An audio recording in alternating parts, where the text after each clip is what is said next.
Tonight was a very newsworthy episode of AEW Dynamite, just 72 hours before Grand Slam Australia, which is airing on tape delay this weekend. It is a special supersize episode of Collision, and a lot of the talents are already down in Australia. Some of them are missing on the show here tonight, but a newsworthy show because we had two title changes here on this show. Yeah, we have some championship matches coming up this weekend.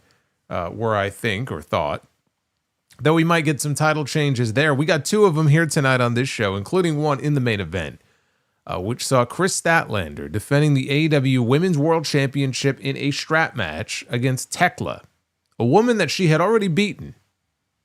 And she effectively was coerced into agreeing to give Thekla a rematch for the Women's Championship. She was the one who chose the stipulation, made it a strap match, ended up getting beat. And Thekla, the Toxic Spider, is the new AEW Women's World Champion with a little assistance from her friends, Julia Hart and Sky Blue. One of the funniest moments all night was watching them come out and do a ref distraction during a match where there were no disqualifications. I don't really understand that. The title change, though, honestly, when you really think about it, we all should have seen this coming, because there was no reason for this match to be happening if not for a title change. She already got beat. Why run the match back again? Why have Kris Statlander so cavalierly say, okay, yeah, I'll give you another title shot? Unless there was going to be some fuckery going on. And there was. And now Kris Statlander, after 145 days, I believe, as the women's champion, is champion no more. And there's going to be a lot of talk about the kind of run that she had and how underwhelming it felt. And I can't even disagree. And it's a weird thing for me to sit here and say that, because when you look back at how it all started, she won the championship. It was in a four-way match, but she took the championship from Timeless Toni Storm. After which she got a win over the unbeatable Mercedes Moné, and she got a win over Jamie Hayter. So look at that trifecta there that Kris Statlander was able to beat from the moment she won the championship right on through the end of 2025. Toni Storm, Mercedes Moné, and Jamie Hayter, some of the biggest names in the entire division. And yet I sit here and it still feels like, man, what an underwhelming run. And I don't blame Kris Statlander for that. They just did not put her in the right situations where it mattered, where coming off big wins like that, to kind of sustain that momentum, they didn't do that. And I think that's why I'm sitting here right now and it feels like, man, this run, when I look back at it, over the last few months, she got some big wins, but it doesn't really feel like a big run. So my hope is that, she'll get the belt back at some point in the next few months, I hope, because I think there's still more work to be done. This is an incomplete run for Kris Statlander. If the idea was to get the championship on a heel like Thekla and then have Statlander chase to get the belt back, there's nothing wrong with that. That's fine. That's wrestling 101. Not everybody has to have a year plus as the champion. But I just hope that is the path that they are taking with her.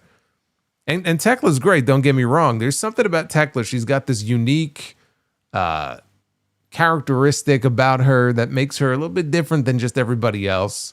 And she's a good wrestler, so I don't mind her getting a run with the championship, so long as they are going to circle back around to Kris Statlander, because there is more work for her to be done here as the champion, I think.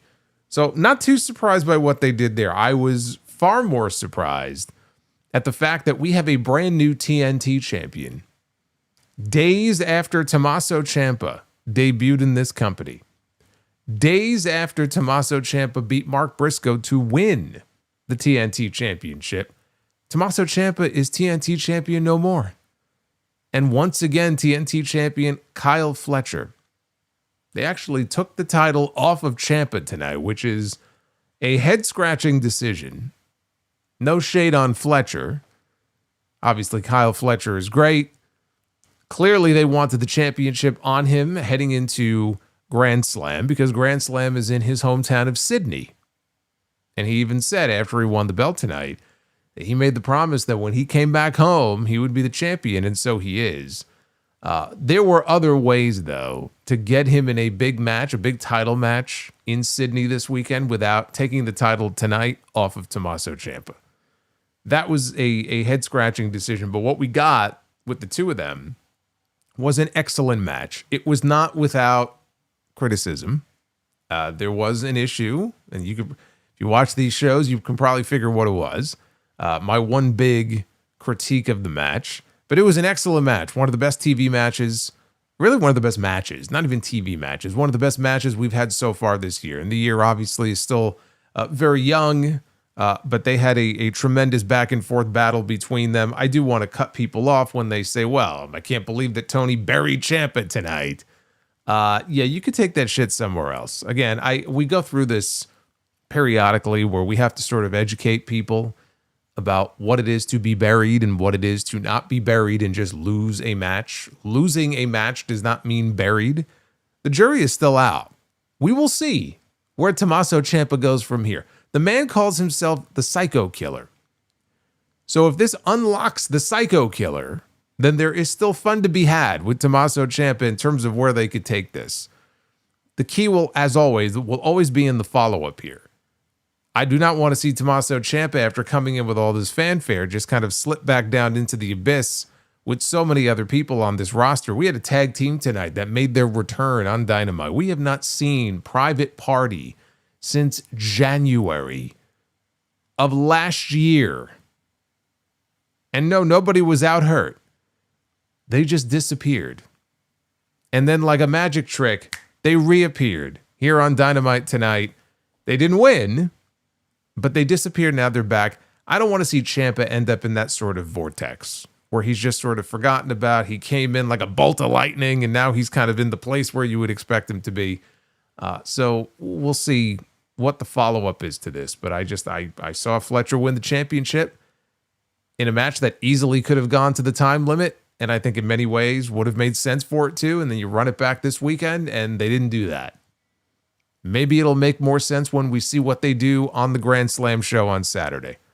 Because one thing that was very noticeable tonight, right before that title match, there was a hint that there could be, and I don't even think it's imminent necessarily, but sort of a hint at a potential rift between Kyle Fletcher and Don Callis in terms of him wanting to go out there by himself, not wanting anybody's help.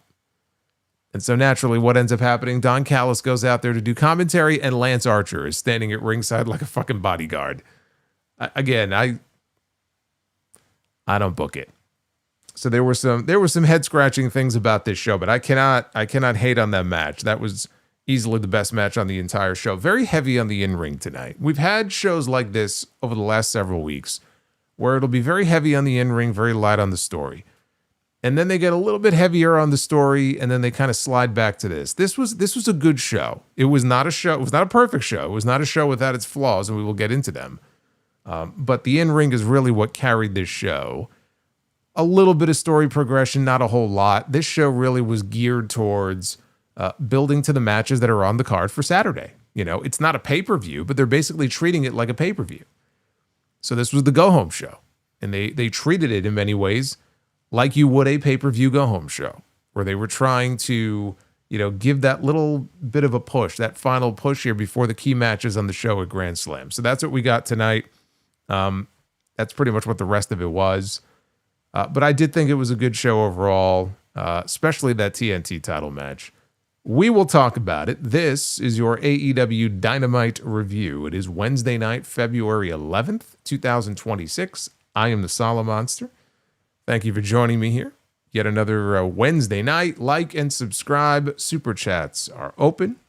And as always, I will take your questions and be reading your messages and your comments a little bit later on here in the stream. We got a couple of new super chats. You can find all of the special amounts in the description down below.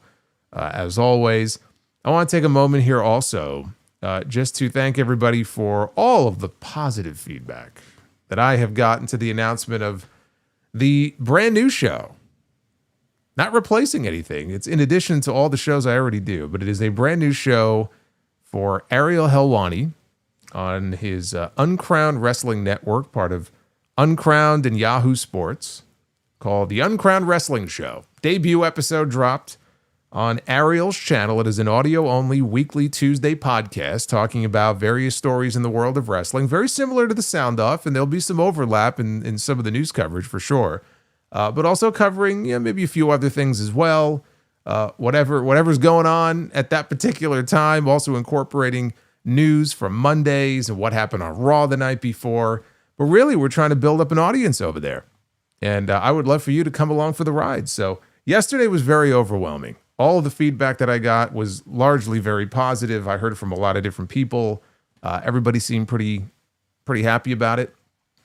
Happy for me, which makes me happy, but also very excited. So that's very cool. First episode is in the books. I hope you will go and check that out. And we're already getting ready for episode 2. So again, not a set time, but it'll be dropping every Tuesday evening. Again, this doesn't affect the Sound Off. It doesn't affect Tuesday Night Titans, which is live on JD's channel.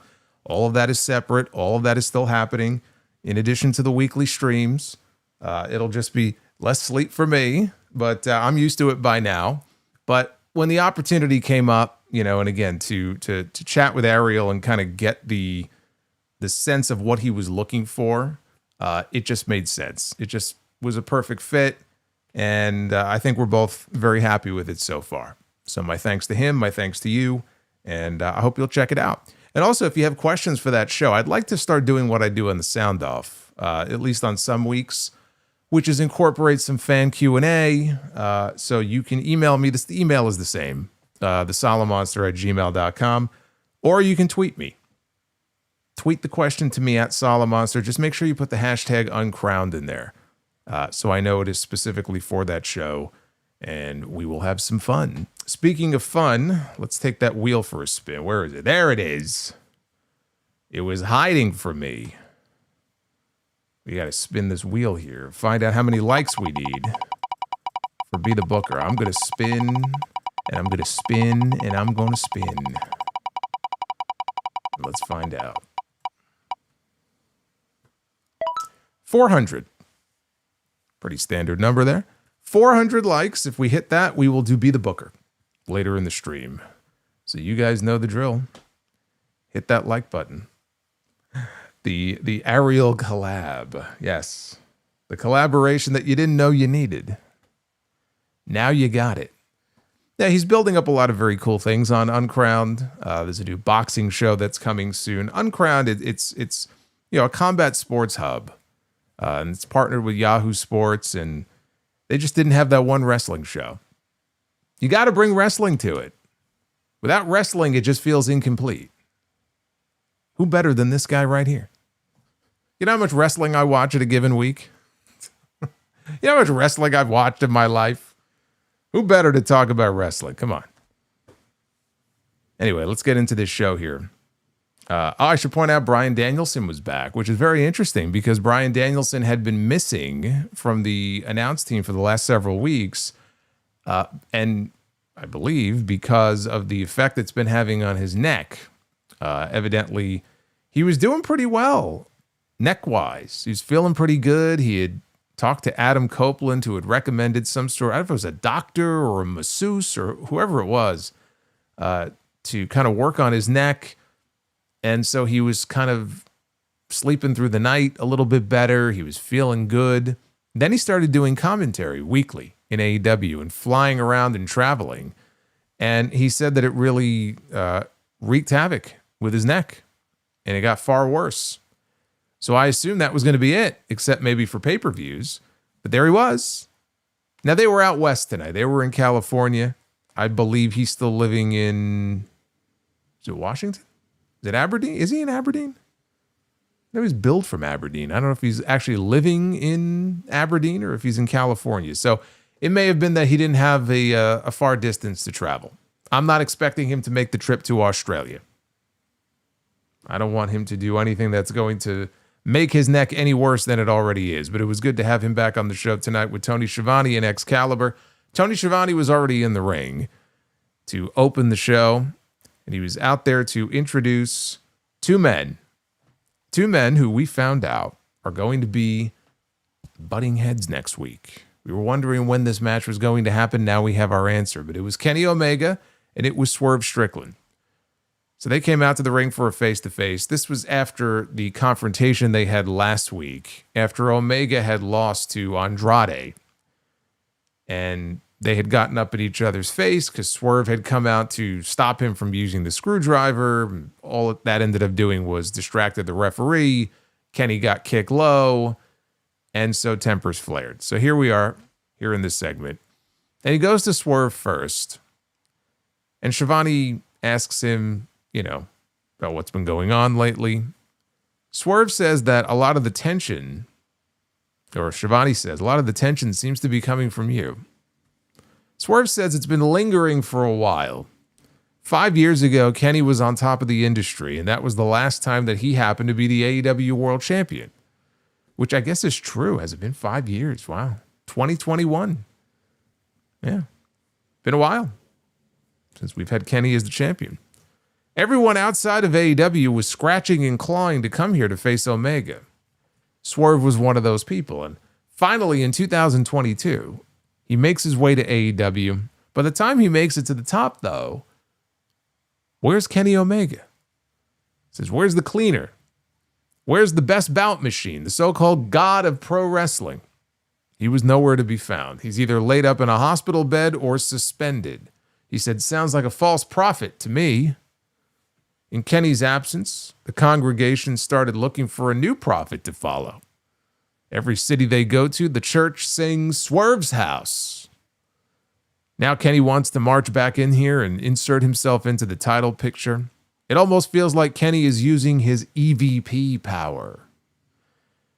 He's had to fight some EVPs in the past, actually for the past 2 years, who like to abuse their power, and he ended that last summer. He said if Kenny uses his power to step in front of him, he's going to put him down. Then it was Kenny's turn. He wanted to correct Swerve on one little detail. He never once called himself the god of pro wrestling. He says that is a name that people gave him. They come out, they make signs, they wear t-shirts, they chant, they cheer. And they know that if they see a Kenny Omega match, they're going to get the absolute best. Whether you call that the power of a god or not, that's in the eye of the beholder, but he takes their beliefs as a great responsibility. It may be Swerve's house. Maybe the lights are on in that house, but no one's home. And if you need someone else to burn down that house, he's got just the friend who's had experience doing that. Yes, the arsonist himself. Another crime committed on AEW television, to say nothing of the kidnapping that we saw last week with Darby Allin being left for dead in the desert. We'll get to him a little bit later on. But he says he doesn't need EVP influence. He's been getting wins. And if it wasn't for Swerve last week, it would have been him going to Australia and then going on to challenge for and win the AEW World title. What he's asking from Swerve is for a fight. He's seen the way that he looks at him with disrespect. He sees him talking strategy with Prince Nana, whispering sweet nothings in his ear, planning and plotting. If you want the match, you got it. So Swerve, he's going to make it simple. Accept or yield. What video game is that from? I'm sure with Omega, it's always some kind of video game reference. Swerve said Kenny's just scared because their generation, they're already ahead of him. If you want to go face-to-face with me, the most dangerous man in AEW, and then Kenny cut him off and said, the most dangerous man in AEW right now isn't you, it's Brody King. Well, what Swerve was going to say, how about he puts Kenny back in the hospital bed, and this time he's not getting up out of it. And Kenny said, well, that's a heck of an idea, and he smacks the shit out of him. So Swerve now, he removes his jacket. He's got his back turned to Omega. And he said, well, it looks like you've made your choice. Whatever happens next, that's on you. And he took him down. So they fought out to the floor. Swerve sent Omega into the barricade and then into the ring steps. Omega, though, came back by throwing Swerve over the barricade into the crowd. He hit him with a chair. Now they're brawling through the crowd. And they're going through all the fans. They brawl all the way back over to the entrance ramp. And I'm watching this and I'm like, there's nobody coming out. Every single week when we watch these shows, whether it's Dynamite, whether it's Raw, SmackDown, if you so much as spit in the direction of the other person and there's not a match going on, you've got all kinds of security geeks and officials and agents and people running out to break things up within a second. These guys have been fighting in the ring. They've been fighting on the floor. They've been fighting in the crowd. They're fighting on the entrance ramp. I don't see a single referee. I don't see a single security part, which is great.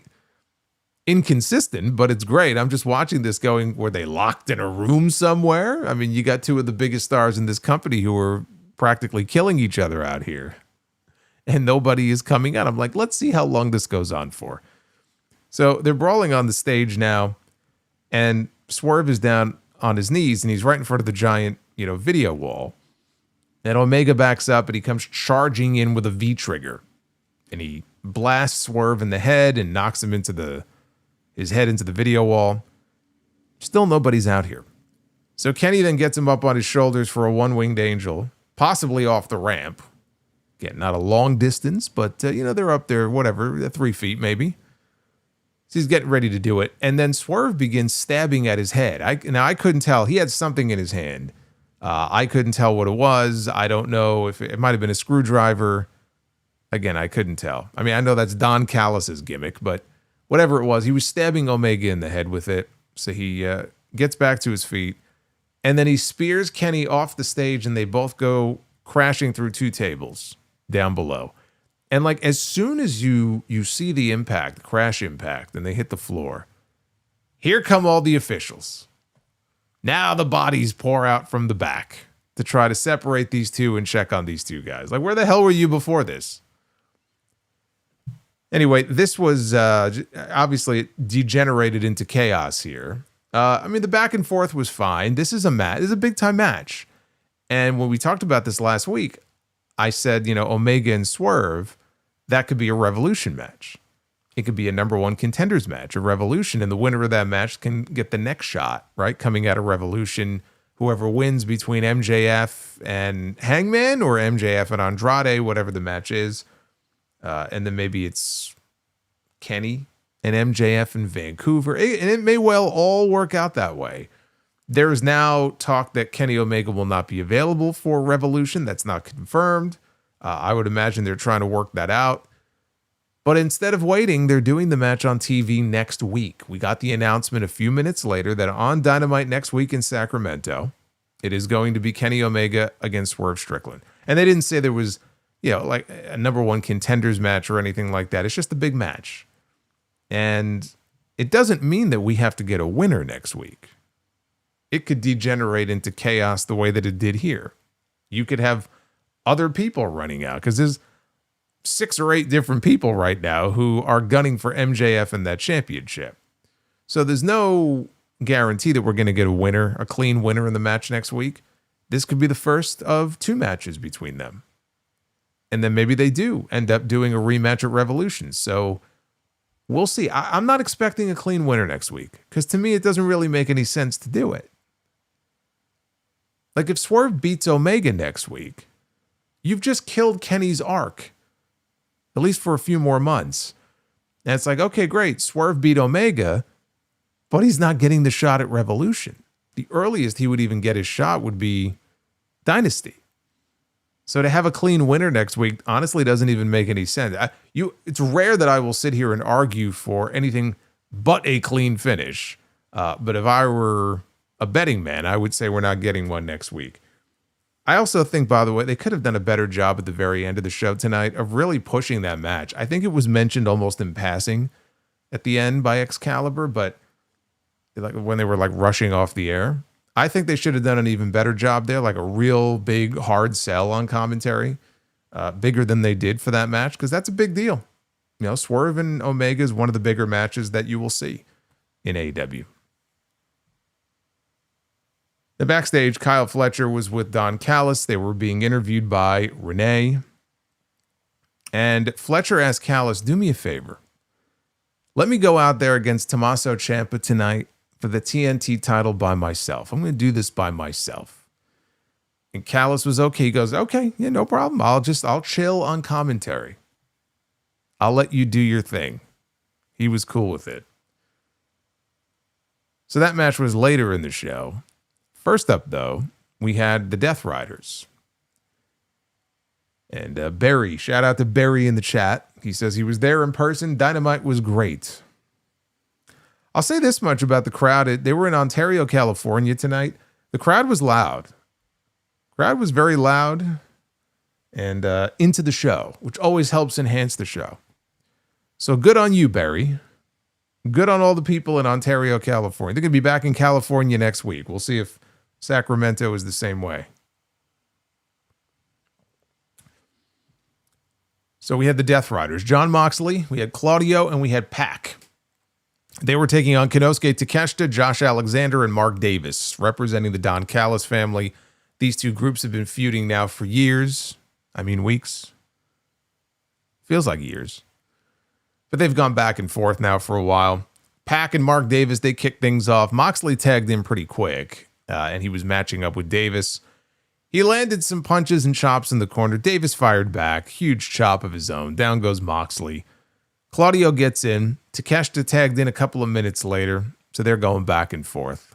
So the action spills out to the floor. Big brawl breaks out with all 6 men. Pac ends up the legal man. He gets isolated by the heels in their corner. Takeshita, he shut down a comeback attempt by pulling Pac down to the floor as he was going for a springboard. Josh Alexander tagged in, and he lost focus due to Moxley. So Pac was able to make a tag to Claudio. He got in, uppercuts to Davis and Alexander. Alexander took a giant swing. Davis, though, interrupted it. Claudio then delivered a big power slam to Davis for a near fall.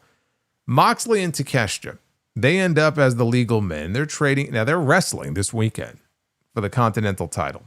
So they're trading haymakers. They both go down. Moxley went for a Death Rider. Davis broke it up. And Takeshita lands an exploder on Moxley for a near fall. They did keep the interaction between them to a minimum. So we got some action from Moxley and Takeshita, but they, again, you save most of it for the match. So they tried not to give too much away here. Death Riders took turns taking shots at Takeshita. Moxley made a cover after a cutter. Davis, though, broke it up again. Davis was in the middle of everything here in this match. And again, I feel bad for Mark Davis because I felt like for him especially, he had a good thing going that was only really first getting going with him and Jake Doyle. And then Doyle tore his bicep. He's gone for a while. So it's like, well, what the hell happens now with Mark Davis? Davis is good. You know, he's that brawler type who goes out there, has these kind of big impact, sudden move. I like when he grabs somebody into that pile driver, how sudden it is. Again, he reminds me of like a Bradshaw back in the APA days. Right? A little bit bigger, a little bit wider. But I like him, and I hope they find a role for him, even if it's just, you know, in multi-man matches like this, just to keep him in the mix. You know, because I would imagine when Doyle comes back, they might want to restart the team again. And that's fine 6 months from now. But what do you do in the meantime, right? But he was all over the place here in this match. But it ended with Moxley delivering a Death Rider to Josh Alexander for the win. Dare I say, I can't even believe that I'm sitting here and going to even say this. But dare I say that the Death Riders have been more enjoyable or tolerable when the entire show is not essentially built around them. They've become more tolerable than they were 6 or 8 months ago. And that's all I wanted. I wanted the focus away from them and the focus in the world title scene to be on someone other than Jon Moxley. And something other than the title being kept in a briefcase, hidden away. And hearing that fucking music come on in the main event every single week. So I don't even mind the fact that they still exist. Kind of surprised that they're even still around. And it's very clear that they're not going anywhere. I mean, a lot of us thought, right? We all thought a few months ago, okay, the downfall of the Death Riders is coming.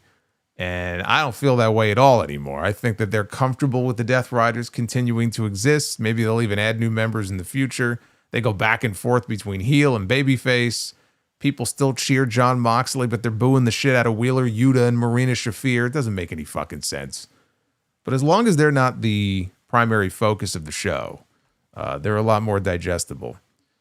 But they've been trading wins, these two groups, back and forth now for a while. If you remember last week, we had a trios match. Takeshita pinned Daniel Garcia in that match. I mean, who doesn't beat Daniel Garcia?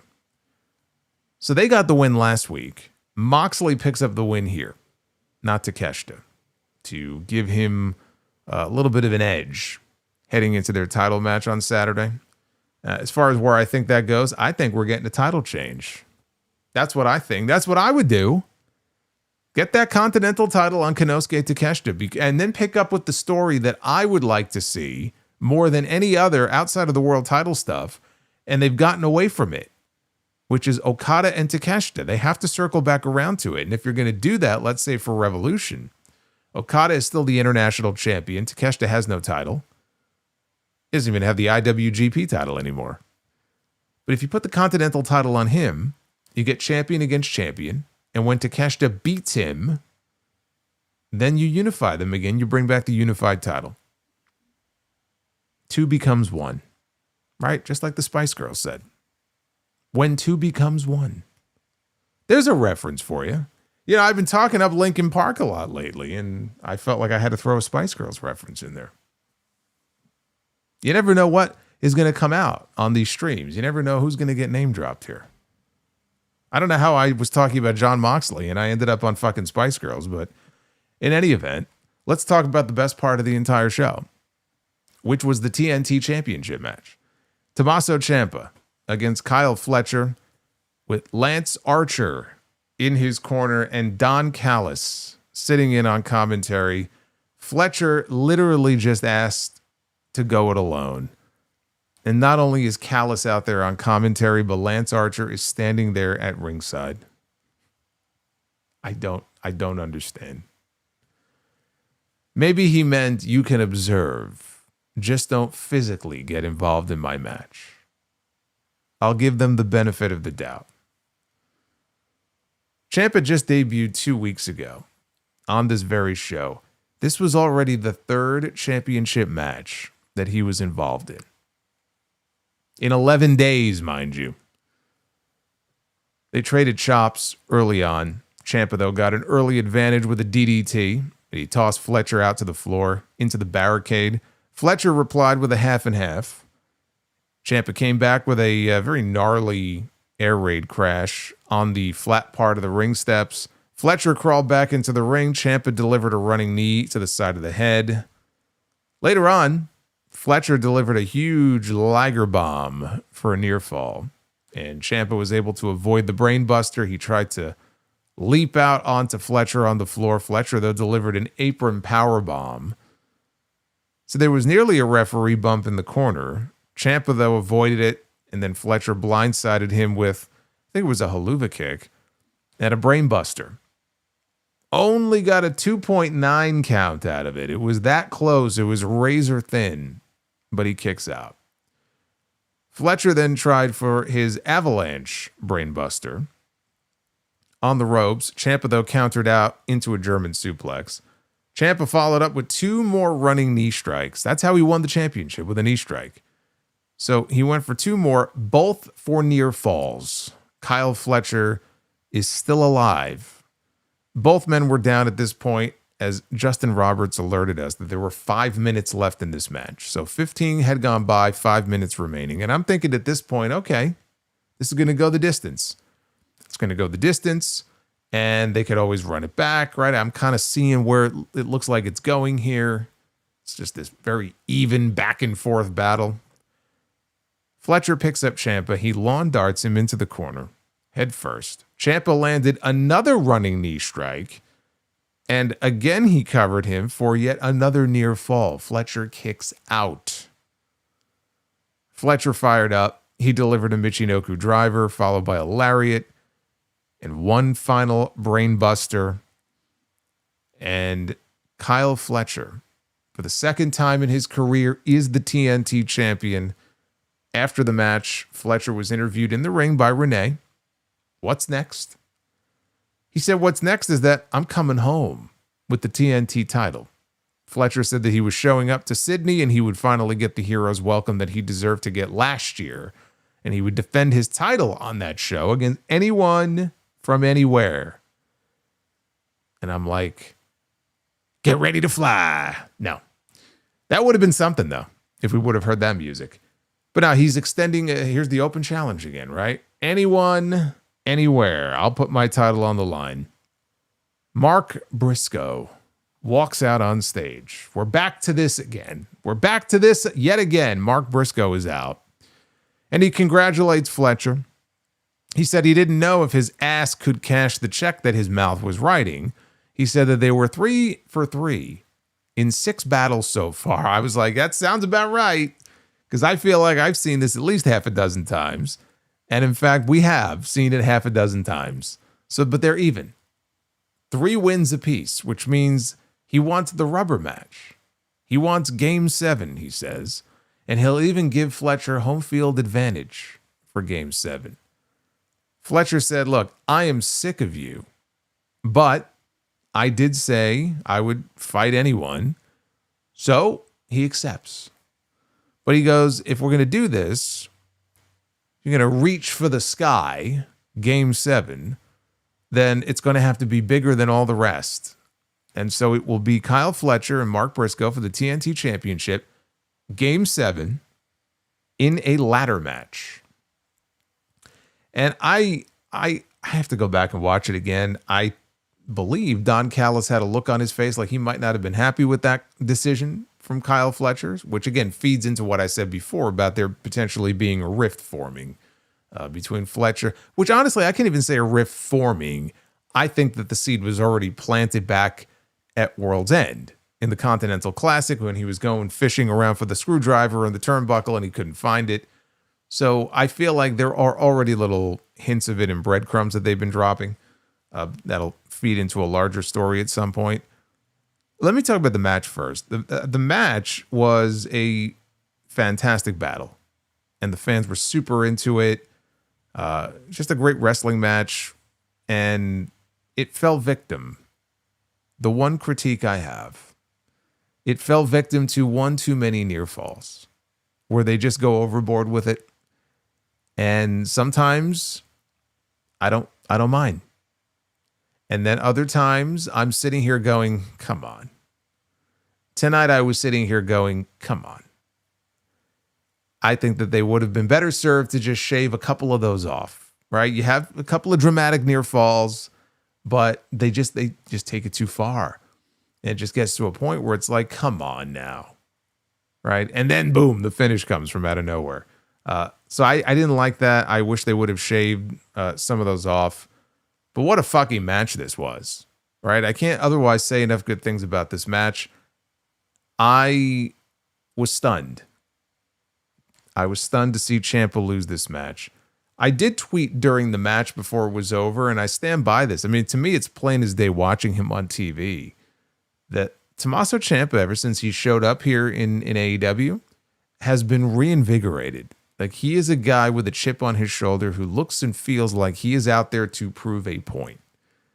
And as he has said in interviews recently, where people are always saying to him, oh, black and gold Ciampa, missed that guy, 2018, missed that Ciampa.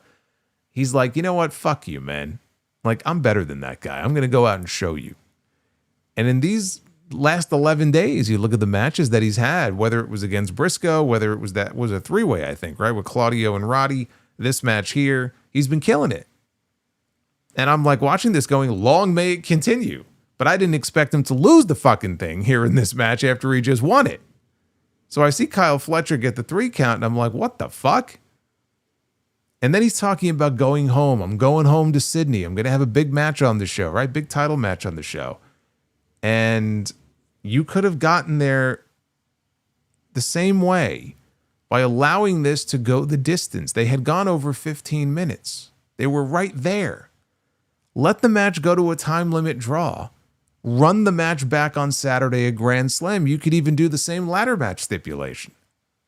And we get Fletcher against Ciampa with an actual winner. So I don't know why they decided, well, we got to go back now to Briscoe and Fletcher. I guess because they're tied, I guess. But I mean, it's old hat at this point. I would have much rather just seen Fletcher and Ciampa run it back for a second time than Fletcher and Briscoe run it back for a seventh time. It was, I guess, a best of 7 series. We just didn't know it. And no shade on Mark Briscoe. I mean, obviously, I like Mark Briscoe, and they had really great matches together, but that's just not the match that I was hoping to see. It just feels like we're taking a step back by going back to this again. I mean, you heard what Fletcher said at the beginning of his promo, like, I'm sick of you. And I'm like, you know what? He's not wrong. Meanwhile, as all of this is going on and they're cutting promos on each other, they cut to Ciampa, who's just sitting on the ground outside up against the barricade with his head in his hands. And I'm watching this, and my only thought is I really hope that, he doesn't just fade down the card this soon. His nickname is Psycho Killer. You can very easily rope him back into the mix here by having him get involved in that ladder match on Saturday. And honestly, it could go either way. He could assist Mark Briscoe in beating Kyle Fletcher for the championship because he's just upset he lost to Kyle Fletcher. Or he could cost Mark Briscoe the match because he's a fucking psycho. And heel Ciampa is probably the best Ciampa. So if he turns, I would say turning is the right word, but if he costs Mark Briscoe the TNT title, right, getting it back, then Fletcher, he'll go on to do whatever he's going to do with the championship. At least Ciampa then has somebody to work with in Mark Briscoe. But if he's such a psycho killer, then show it. Show it. Let him show up during the ladder match and wreak havoc and get involved. I want him to stay in that TNT title mix in some way. That's the key. Tony was very insistent on bringing Ciampa in grand fashion, which he did. Wins a championship right away, has these kick-ass matches. Okay, well, how do you keep that momentum going? I know what you don't do, but how do you keep that momentum going if you are not going to put the belt back on him? And I'm not even sure I want them to, because now you're playing hot potato with the belt. It's going from Briscoe to Ciampa, from Ciampa to Fletcher, back to Ciampa. You want to keep it on Kyle Fletcher for a while, go right ahead. Just, I hope that there's something solid, for Ciampa to really sink his teeth into. He has shown in these last few matches that he is every bit as good as he says he is. He's a lot of fun to watch. He's one of those guys, when you watch him in the ring, he's very intense. There are a few guys like that. Ilya Dragunov is probably number one on that list in terms of the most intense wrestlers in the ring these days. But he has that, quality to him. It just makes his matches a lot of fun to watch. So yeah, very head-scratching decision there to take the belt off him in the way that they did. But I can't say enough good things about the match itself. These guys went out there and they stole the show, plain and simple. What did not steal the show was Roderick Strong and Orange Cassidy taking on Daniel Garcia and Clark Connors, who is officially with AEW. And there's the connection there with the Death Riders. Of course, they're friendly with the War Dogs, right? Bullet Club War Dogs, Gabe Kidd, Clark Connors. So Connors was teaming up tonight with Daniel Garcia.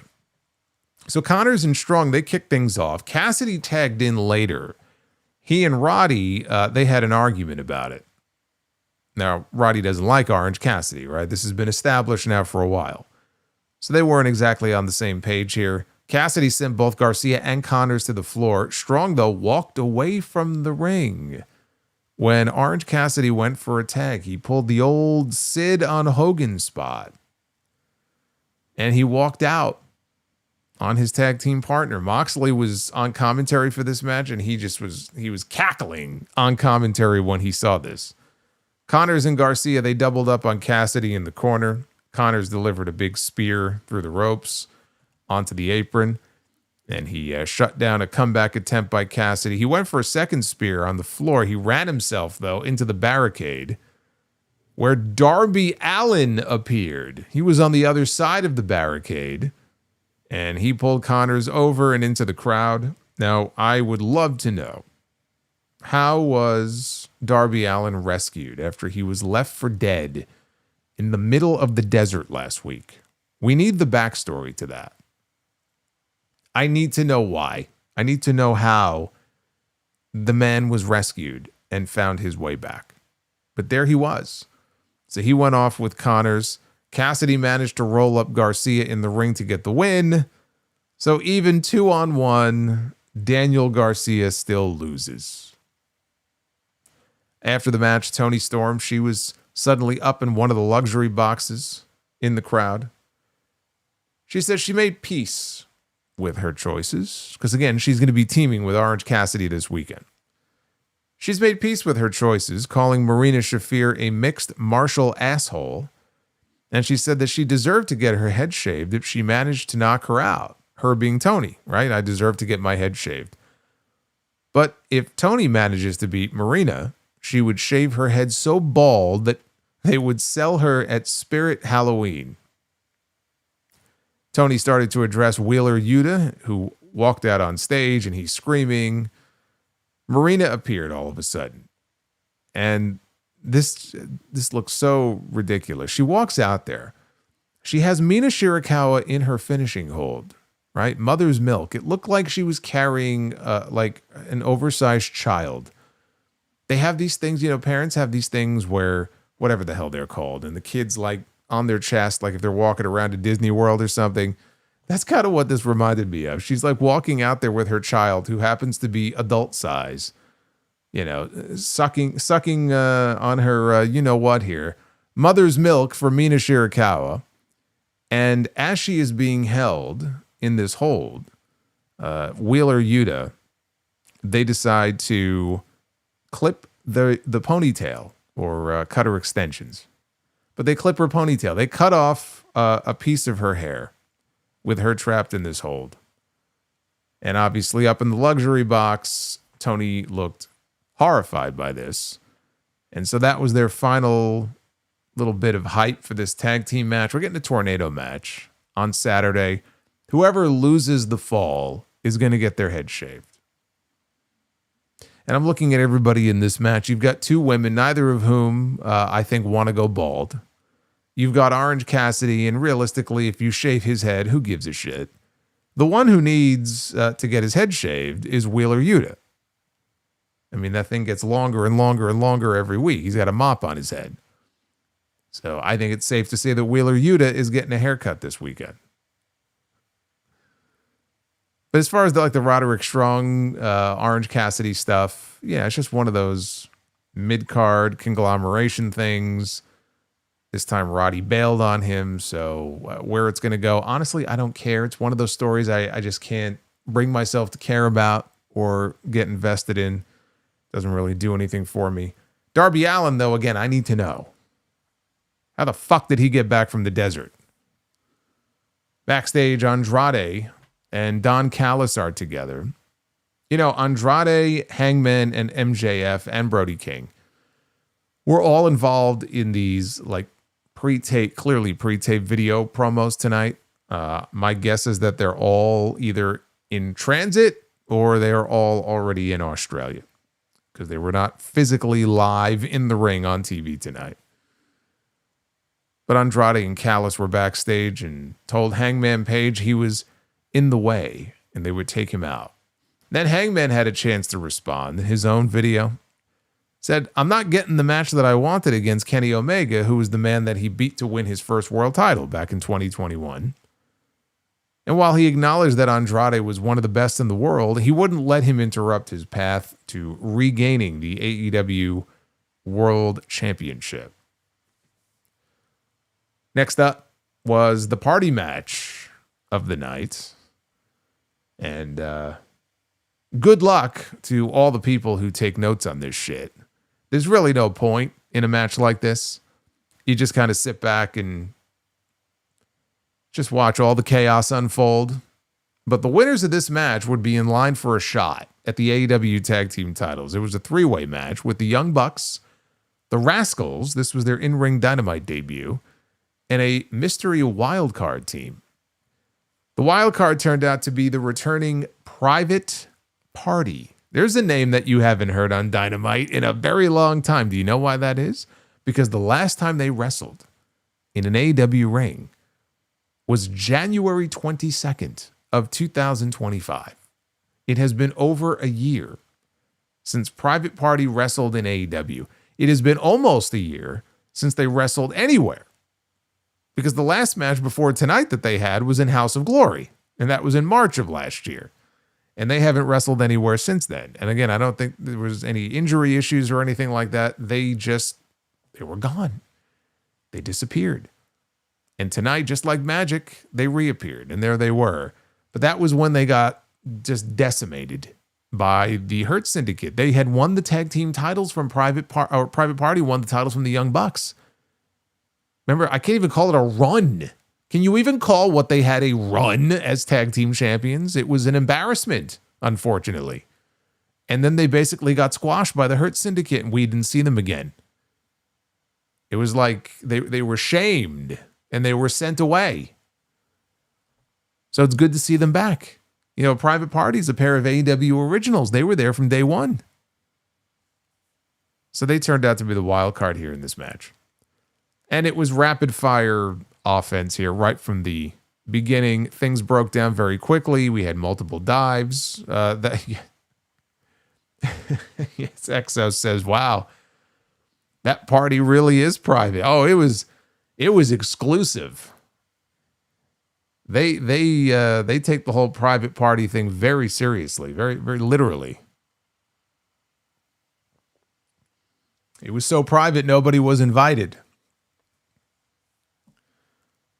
So we got rapid fire offense. Desmond Xavier, he hit a shooting star press onto a pile of guys outside the ring. The Bucks controlled the action as Matt Jackson delivered some locomotion Northern Light suplexes to Private Party, and then a sliced bread to Isaiah. Nick delivered a bulldog combo to Private Party, who made a comeback with a double team cutter on Nick. Xavier broke it up. Nick delivered a destroyer to Isaiah, and then everybody ended up down. So the Bucks cleared the deck. They went for a double team driver. The Rascalz, though, broke that up. And they delivered splashes to Matt. They covered him. Nick, though, was able to break it up at the last second. Everybody flew around the ring, and the Bucks, they connected on a BTE trigger to Marquen. And then they delivered a Meltzer driver to win the match. Is it still the Meltzer driver? Was it ever officially renamed the TK driver? Is it back to being the Meltzer driver? I'm just going to call it an assisted tombstone. How about that? And that's how they won the match. When it was over, FTR made their way out. They were wheeling Stokely Hathaway down to ringside. And Dax and Cash, they get in the ring. They leave Stokely out on the floor in his chair. And Dax says, look, we've come in peace. He said there were 18 World Tag Team Championships between the two teams, and he admitted that at one point he was jealous of them. He was. But now that the Young Bucks are definitely the second best tag team of all time, he asked if it bothered them that they had to create their own company just to be successful. Unlike them, who have achieved success across multiple promotions, the Young Bucks had to create their own in order to find success. At that point, Matt had enough of him running his mouth, kicked him in the face. And he did the same thing to Cash Wheeler, did Nick Jackson. They went outside, like they were going to go leave, and they were threatening Stokely Hathaway. And then they made like they were going to do a double super kick to him, and Stokely just winced. Yeah, he seized up in his chair, but they ended up pulling. They pulled back. They were going to cut him some slack this time. Maybe not next time. They didn't actually say when this match is going to take place. Maybe Revolution. I guess that would make sense. But we're back to the Bucks and FTR again. Now, we have not gotten a straight 2-on-2 match between FTR and the Young Bucks in almost a full 2 years.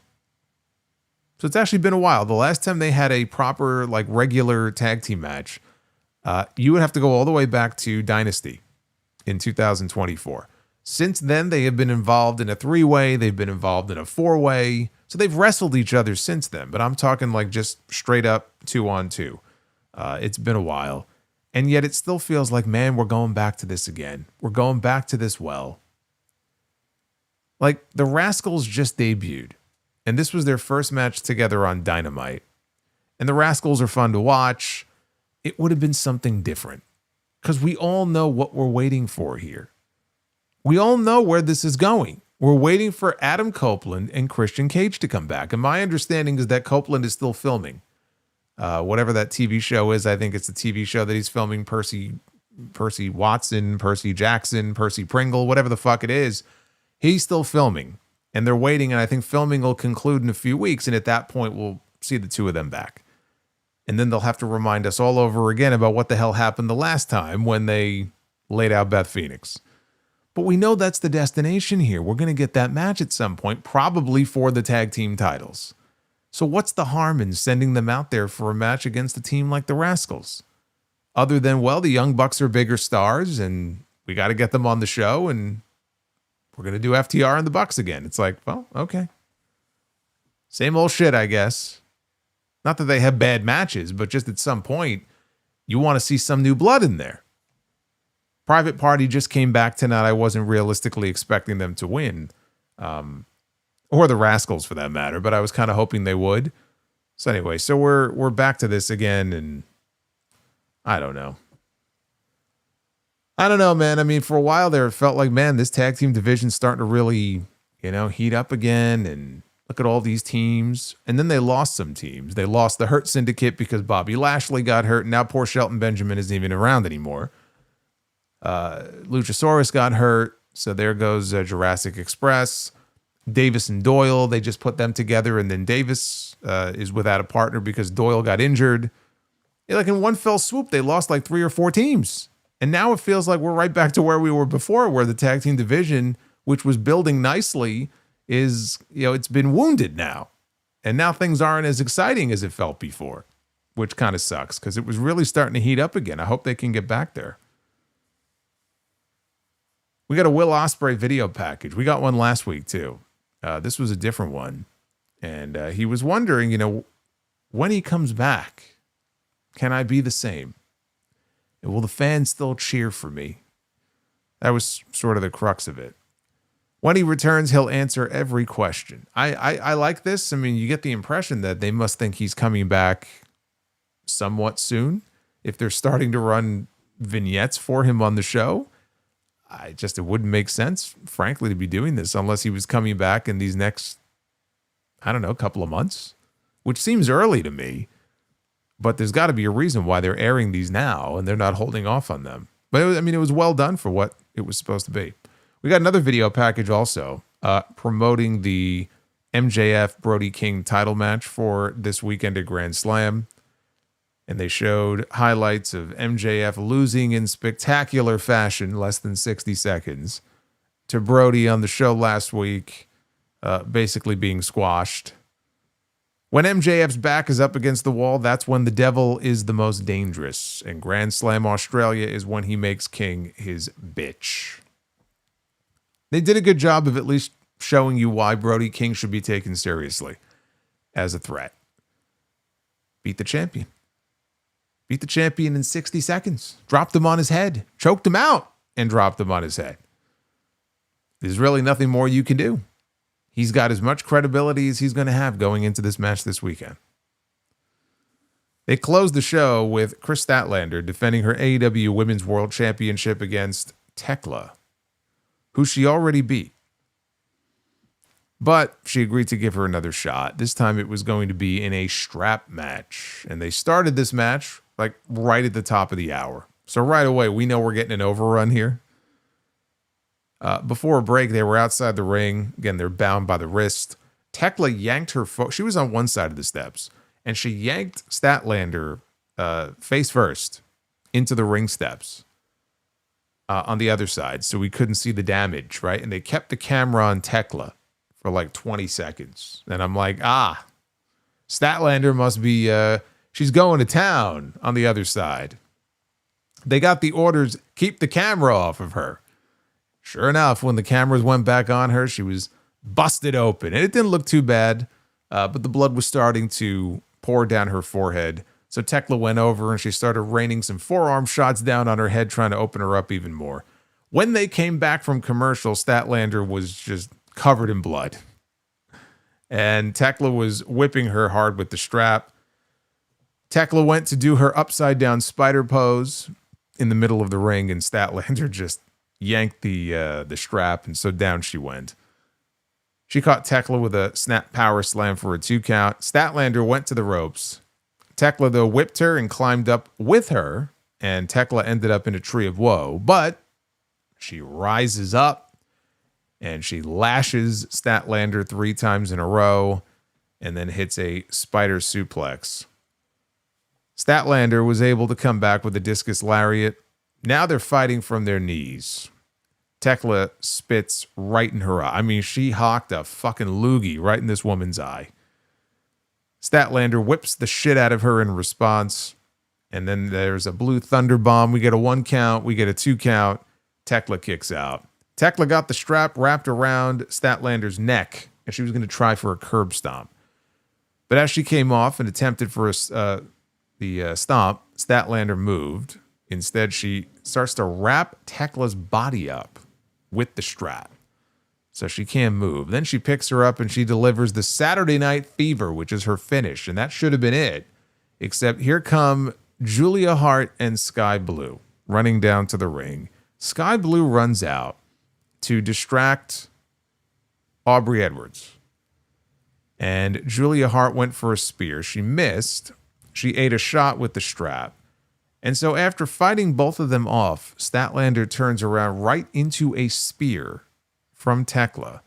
And then she ties Statlander's hands behind her back, and Thekla hits a curb stomp. And she covers, and Thekla is the new AEW Women's World Champion. Now, they mentioned on commentary that Willow Nightingale and Harley Cameron, they already left for Australia. Or they may already be there. Those are Statlander's friends. So she had no friends to come out to help fight off the Sisters of Sin here. She was all by herself. And so she ends up losing her title. Only after do we have the reinforcements on their way to the ring. Because here comes Jamie Hayter and Alex Windsor, who were a new team, by the way. And what are they calling themselves? The Birds of... Somebody remind me of their name in the chat. The Birds of Prey. What the fuck is their name? I don't know where they came up with this name. I mean, I don't mind them as a team, but I hope this doesn't last very long because Jamie Hayter should not be in a tag team. The Birds of what? Help me out here. Somebody needs to know the name of this team. There we go. The Brawling Birds. As opposed to the Brawling Brutes, we have the Brawling Birds. Yeah, that's not a good name. Anyway, only after she loses the championship do the Brawling Birds run down to the ring, and they run out and they chase off Thekla and her crew with a pipe and a hammer.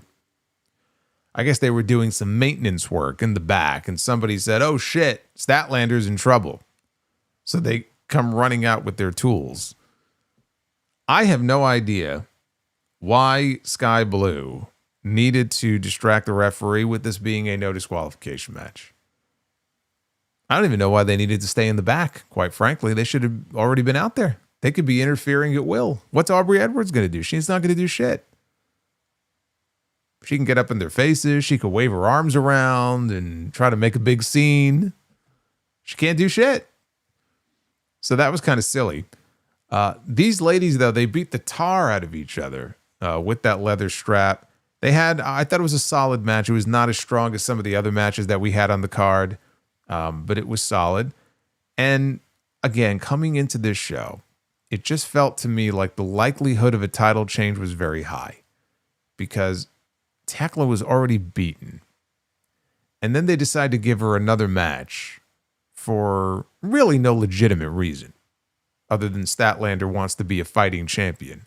And it's like, well, why would you run this match back just to beat Thekla again, right? That doesn't really make a lot of sense. So it felt like probably going to be, like, I never would have predicted a TNT title change on this show, but a women's title change, yeah, that sounds about right. So I wasn't surprised, and I like Thekla, and that's great. If you want to put the title on a heel for a few months, I don't know how long she'll end up with that championship. She may not have it as long as Statlander had it in her first reign. But that's fine, provided the idea is that Statlander is going to come back and win her belt back. Whether it's Revolution or Dynasty, Double or Nothing.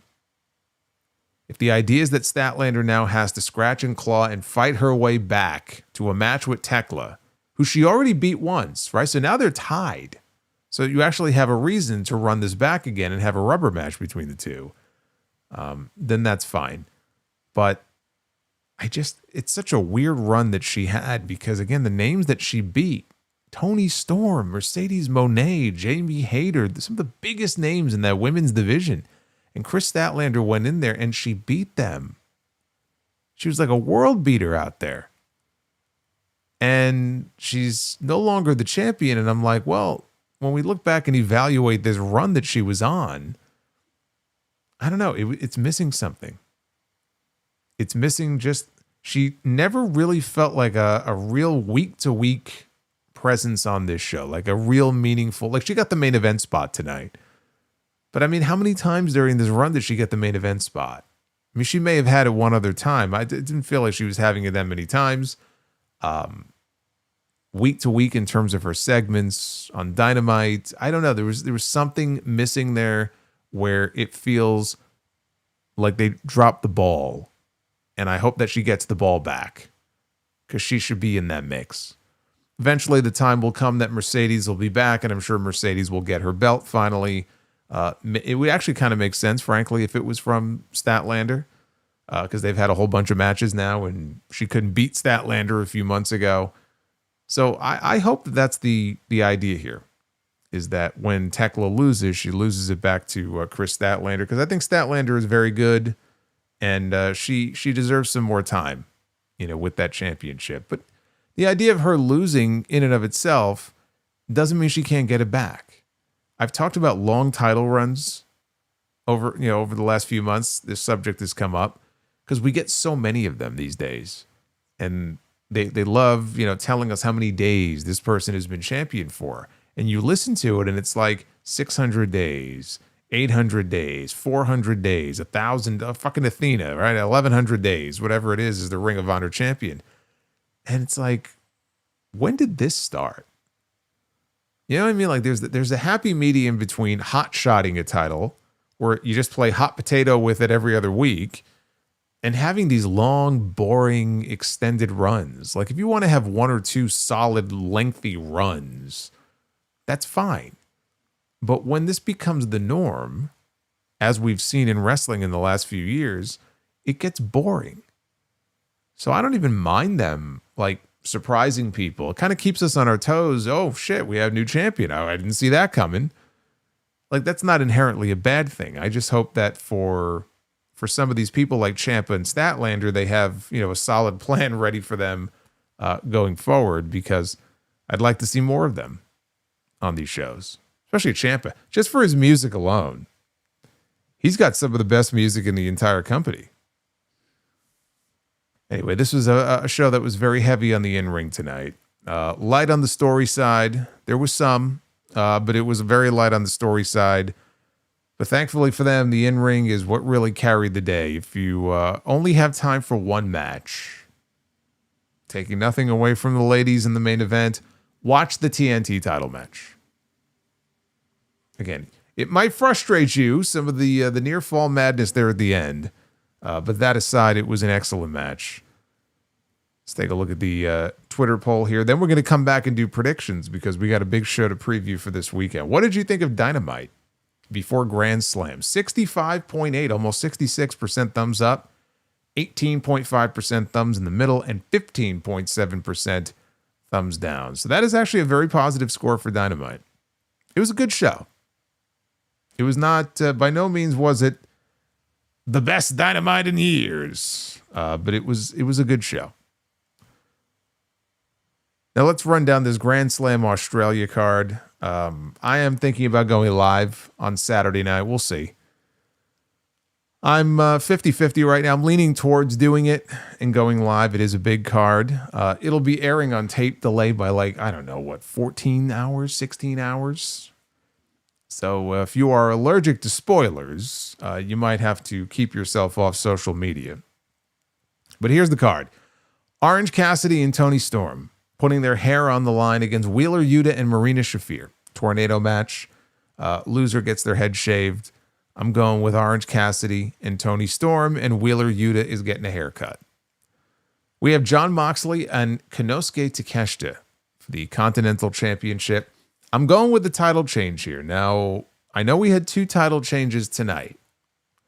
I'm still going to stick to my predictions that I talked about on Sunday. I think we get a new Continental Champion here. I think Takeshita wins it. So when he wrestles Okada, they both have belts going into that match. Now, the other one was the Babes of Wrath putting their women's tag team titles on the line against Megabad, Megan Bayne and Penelope Ford. I think we get a title change there as well. I know it's Harley in Australia. What a horrible thing to beat Harley Cameron in Australia. I think we get new tag team champions. I think it's about time that Megan Bayne gets some gold in this company. We've got Kyle Fletcher and Mark Briscoe just added. Game 7, ladder match for the TNT Championship. This could go either way. I'm going to say that Kyle Fletcher retains. I don't want to see the belt go immediately right back to Mark Briscoe after we just got 2 title changes in the last 2 weeks. That would be very dumb. I'm going to say Fletcher wins. I'm going to say that Tommaso Ciampa gets involved. Cost Mark Briscoe. Because he feels he's owed a rematch, not Mark Briscoe. So that's my prediction there. We have Hangman Adam Page against Andrade El Idolo. The winner will challenge for the World Championship at Revolution on March 15th. I actually don't mind either of these guys winning. I really don't. Now, who do I think is going to win? I think who's going to win is Hangman Adam Page, because that's where the story is. That's where the real story is. Hangman is the one who came out, and if you ask MJF, cost him the title, or not the title, but cost him the match, the Eliminator match with Brody on the show last week, and resulted in Brody King getting a title shot. That's Hangman's fault, because he walked out and distracted him last week. And all the matches they had together last year, both of them, Hangman beat MJF. It's time for MJF to get his. And I think he gets that at Revolution, even though I will agree it's not the most attractive title match they could be doing on that show. And I would love to see Tony go outside the box on this one. I think he's going to stick to what the story is here, which is Hangman winning. And then MJF and Brody King for the AEW World Championship. Look, there's not going to be a title change here. I floated the name Buddy Matthews the other day. We haven't heard much about him recently. It was a year ago on this Grand Slam show that he hurt his ankle. And on a damaged ankle, because it happened during the entrances, on a damaged ankle, he went out there for 14 minutes and had a pretty good match with Okada and made it a lot worse, I'm sure. That's why we still haven't seen him back yet. But I think it would be cool if he showed up on this show, right, for moral support. He's going to support his boy. This is Brody's big night.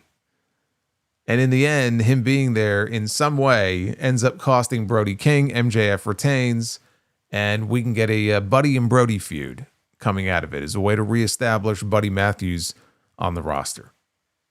That's my idea. I throw it out there. Let's see what happens. But that's the card. As I assume they're not going to add anything more, but it's AEW. You never know. They got 2.5 hours. So I think it's 8 p.m. Eastern. I think it's 8 to 10:30, I believe. And I'll keep you guys posted if I go live. I put together artwork today, a layout and everything as if I am going to go live. But I'll let you guys know ultimately if I do. It's a big show, though. We're definitely going to be watching and, if nothing else, reviewing on the Sound Off this weekend.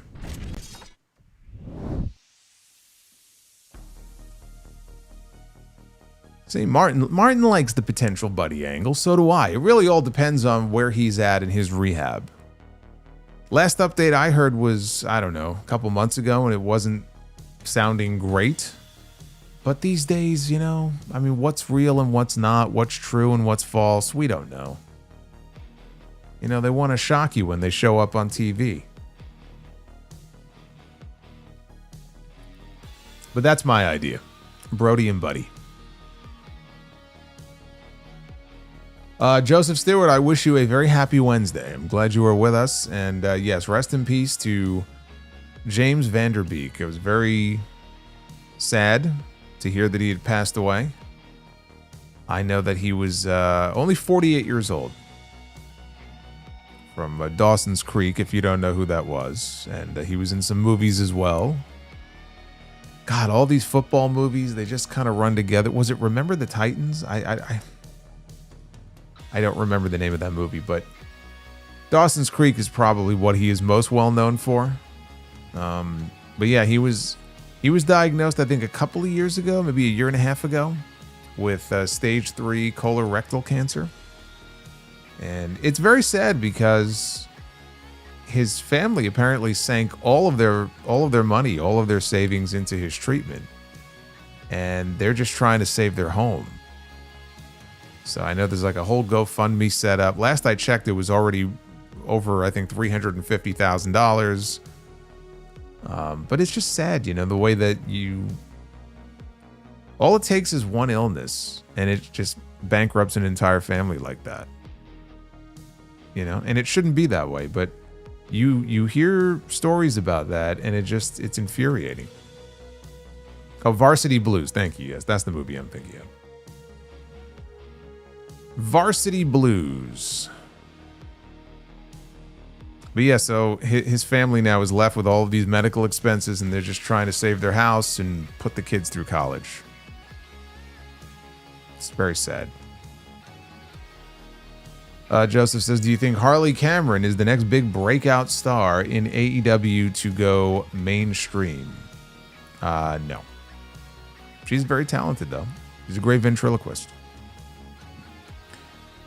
Do you know why Tony Khan continues to let the same wrestlers in AEW like Darby Allin and Orange Cassidy do media for AEW? Because he trusts them. They've been there from day one. He looks at them as two of his biggest stars, and he trusts them to go out there and do press for the company. If he didn't trust them, he wouldn't send them. Do you remember Shaquille O'Neal's video game Shaq Fu on Super Nintendo? Yes, I do.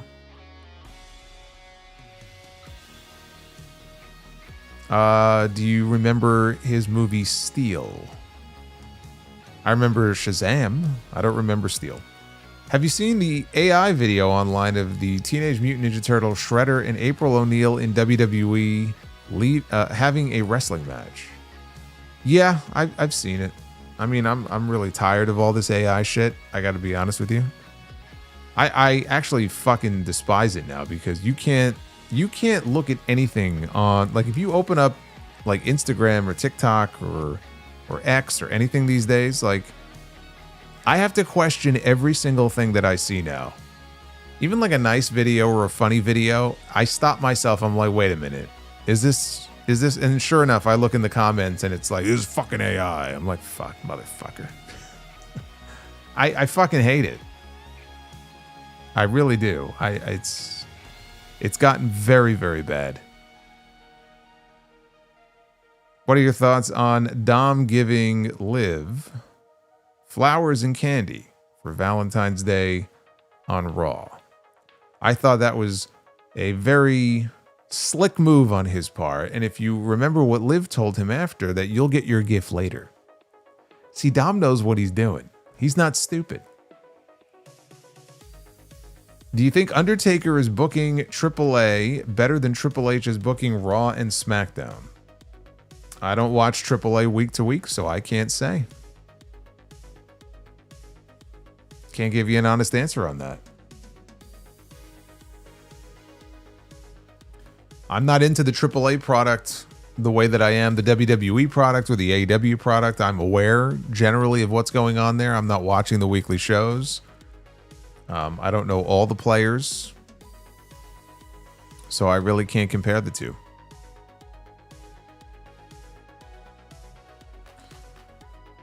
And he says, I hope you're having a great week. Have a blessed day. You as well, Joseph. I hope you have a great Thursday.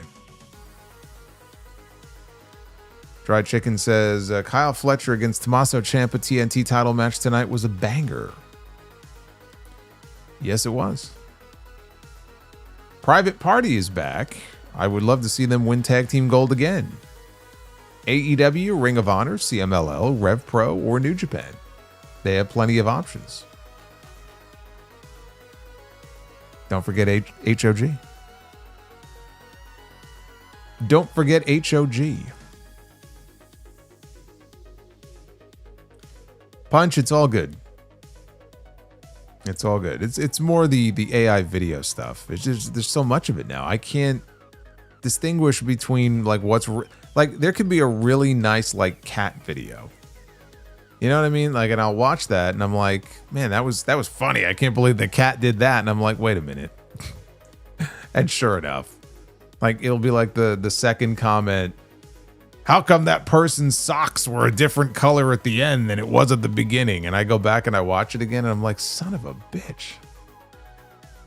Like you can't trust anything you see anymore. And that's how it is now. Imagine how it'll be 3 years from now. Rhea Ripley and Io Sky should lose the tag team titles on purpose with an intentional botch so they don't have to wrestle the Bella Twins. They throw the match. They could do that on Friday against Nia Jax and Lash Legend. They could throw the match.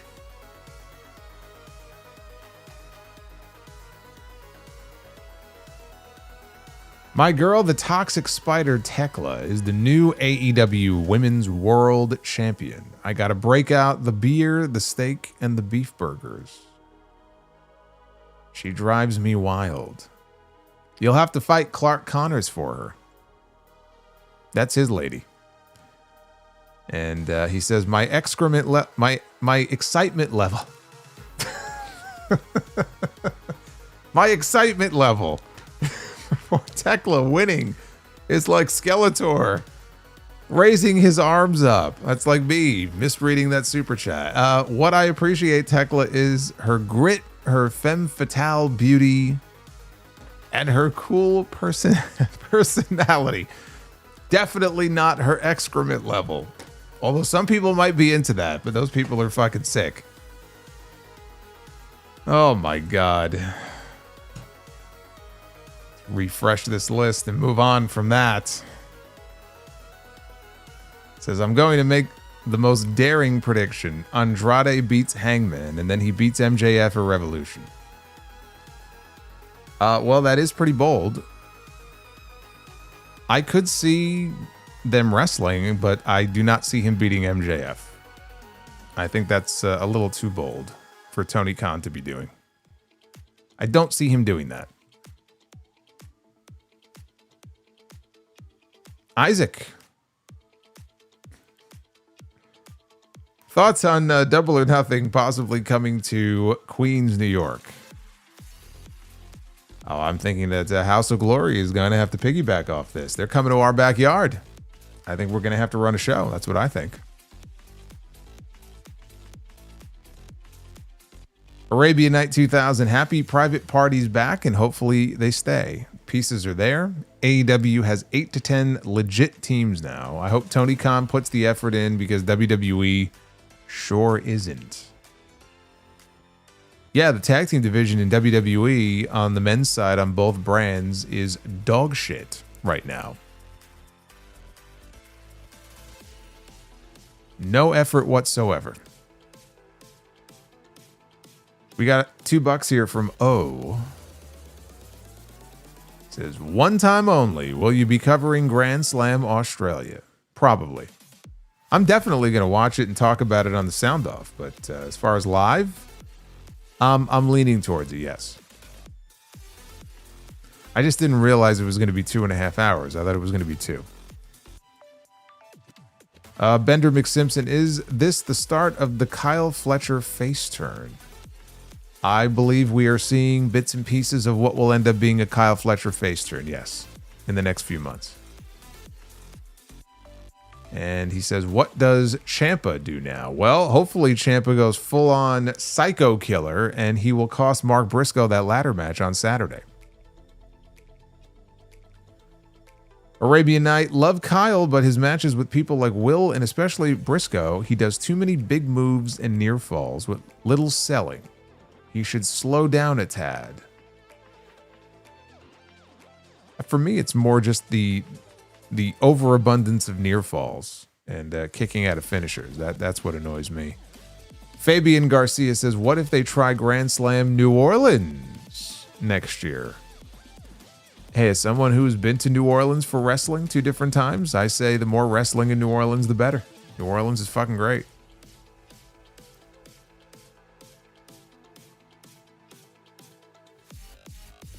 I think, honestly, though, I think they could do a much bigger event in New Orleans. I think you got to go bigger than Grand Slam. I think they could take one of their main pay-per-views to New Orleans next year. WWE is going to be in New Orleans on Labor Day weekend this year for Money in the Bank. That's like the latest Money in the Bank they've ever done. That was the make good for taking WrestleMania away from them this year. They get Money in the Bank 6 months later. I think AEW should do a pay-per-view in New Orleans.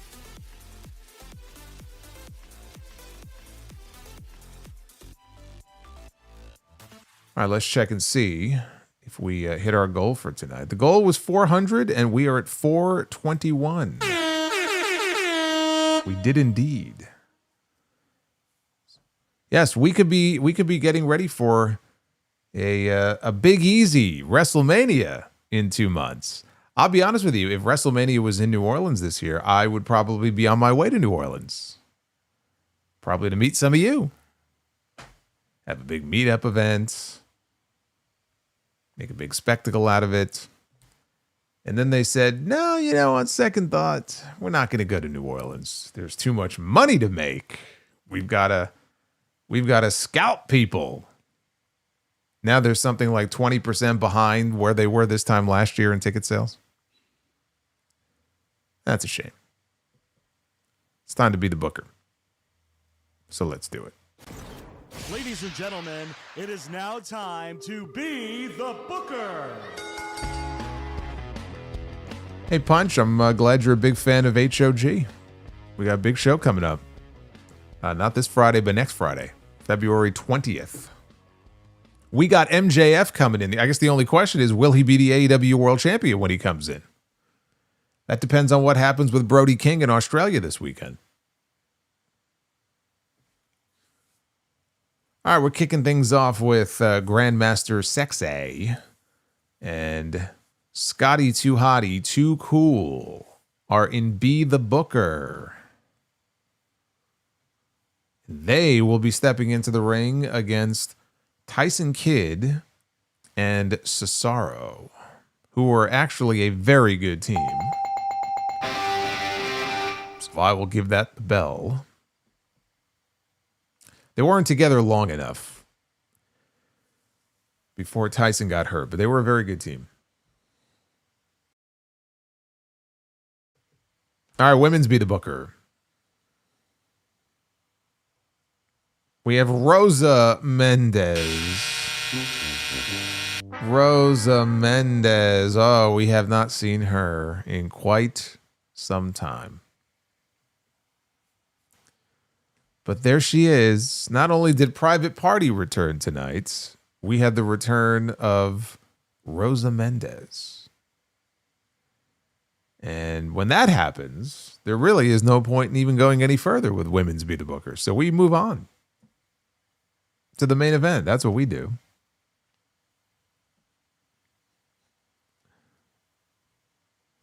Be the Booker. Oh, no. Oh, my God. We just went from Rosa Mendez to the Wyatt 6. Be the Booker is over after the Wyatt 6 massacred the roster. I can't believe we just went back to back with those two things. We hit the goal and everything. And it all comes down to this. It comes crashing down. I can't believe that. That may well be, and we've done a lot of these, but that may well be the worst round of Be the Booker, start to finish. And I know I gave that first match the bell, but still, this may have been the worst round of Be the Booker that we've ever had. Didn't even get to pick in two different rounds in the men's and women's round. We never even got to pick all of the people.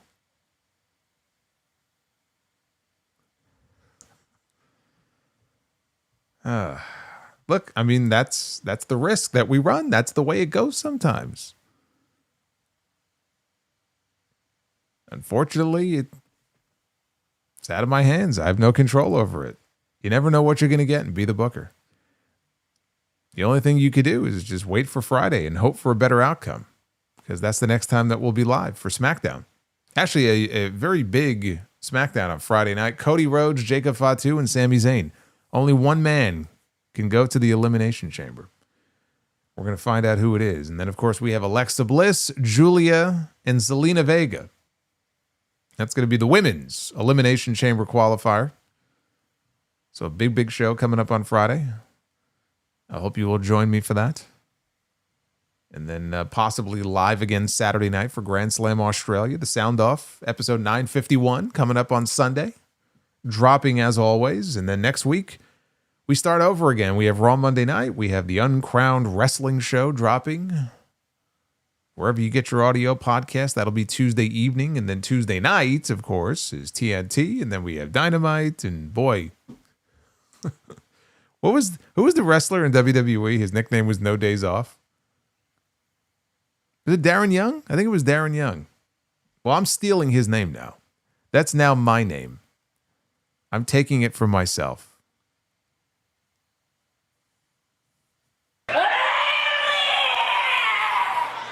No Days Off. Hey, Bobby's World, thank you for the $15 super chat. Says Solo, I'm so happy for you, my friend, that you're doing the Uncrowned podcast with Ariel Helwani. You're moving up in the world. Well, you already are, but now you're really up there. Well, I'm like way up there. Thank you. I hope you check out the show. I hope you enjoy it. It's like a, again, it's meant to be an easy listen for people that just want to get caught up on what's going on with what I feel are the most newsworthy or interesting topics, some of which, you know, I'll get into extensively on the Sound Off, other things that I may not, maybe cover on there. We'll start to incorporate some Q&A there as well. There could be other things in the future. It's going to be an ever-evolving thing, but, you know, we're trying to build an audience over there for the wrestling audience. And then maybe even have some people who come on over this way and they're like, hey, I like this Solomonster guy. I think I'll go check out his stuff. And then maybe we build up the family and the community here even more. So it's a mutually symbiotic relationship, but it's very exciting. Looking forward to it. Episode 2, that'll be next week, but definitely check out episode 1 if you have not already done so. But if you're going to do a new show, this is the time of year you would want to do it around WrestleMania season. I'm just waiting for WWE to find that fucking spark, because it still doesn't feel like WrestleMania season yet. We have that one segment with Punk and Roman, and that's it. I'm still waiting for things to kick up into high gear. That's when things get fun. All right, be well. Stay safe. Have yourselves a great rest of your night. And I will be back with you live on Friday night for the SmackDown post show, and I will see you right back here. And hopefully we'll get to make up for that horrendous edition of Be the Booker. So until then, take care, guys.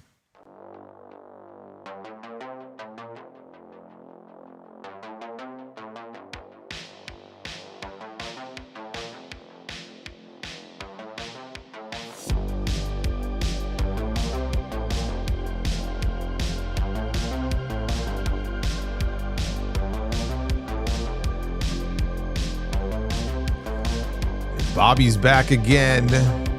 Wants to note, I pretty much listen to you and Cornette exclusively, but I listen to you right away. 3 weeks behind on Corny. That's what I like to hear. Cornette takes a backseat to the monster. Thank you, Bobby.